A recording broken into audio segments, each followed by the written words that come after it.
ब्रह्मचारी को सबसे पहले अपनी रसना पर नियंत्रण रखना आवश्यक है। जबान पर, जबान बिगड़ी सब बिगड़ा। गंदे आचरण वाले, जिनको पवित्रता का ज्ञान नहीं, जिनको केवल अर्थ पिशाच हैं, नाना प्रकार की अपवित्रताएं करके तुम्हें भोजन परोसते हो, गरम गरम तुम्हारे सामने आया, तुम अमृत समझ के खा रहे हो, तुम्हारी बुद्धि नहीं खराब हो जाएगी? सबसे पहले सतमार्ग में चलने वाले को इस रसेंद्री को मारना होता है। रसेंद्री, ये जीत गए, सब जीत गए। और इस मार्ग में सबसे ज्यादा इसी को दुलार करने का अवसर मिलता है।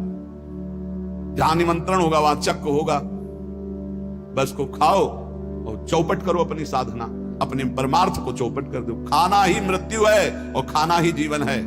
जो पवित्र भगवद अर्पित मित आहार करता है वो अपने जीवन को भागवतिक बना लेता। कितना खाओगे? याद रखो, परमार्थ में चलने के लिए रसेंद्री को बहुत शासन में जरूरत है, बहुत शासन की जरूरत है। रसेंद्री, अगर रसेंद्री आपकी छूटी हुई है तो कोई भी इंद्री आपके कब्जे में आने वाली नहीं।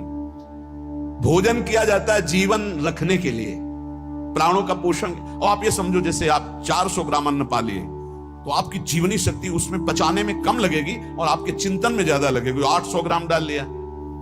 एक दिन सुना था 24 घंटे में एक मानव शरीर को स्वस्थ रहने के लिए 400 ग्राम अन्न की जरूरत होती, बस। इसके बाद तो ऊपर ओवरलोड करना है। इतनी हानि आप नहीं समझ पा रहे हो, रोगों का घर बढ़ा रहे हो।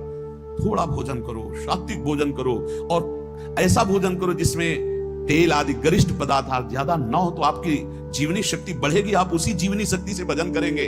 भजन में मन क्यों नहीं लगता? आप देखो, एक दिन खा के अच्छे, और एक दिन 2 रोटी खाओ केवल हमारे कहने के अनुसार, कि आपको लगे कि हाँ भूख लगी अभी, और छोड़ दो, फिर आप भजन में लगो। देखो कैसी वृत्ति जाएगी, सतोगुणी। चंचलता मन की तभी रुकती है जब सात्विक भोजन होता है।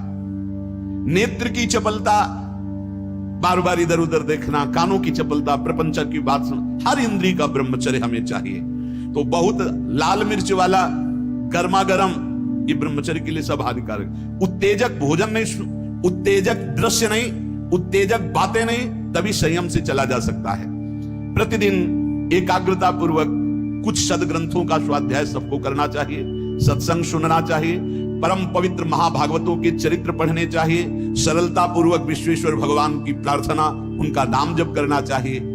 केवल ऐसे संयम से चलने से सबकी उन्नति का भाव जागृत हो जाता है, निस्वार्थ भाव जागृत हो जाता है। पूरे जगत का मंगल वो कर सकता है जो संयमी है।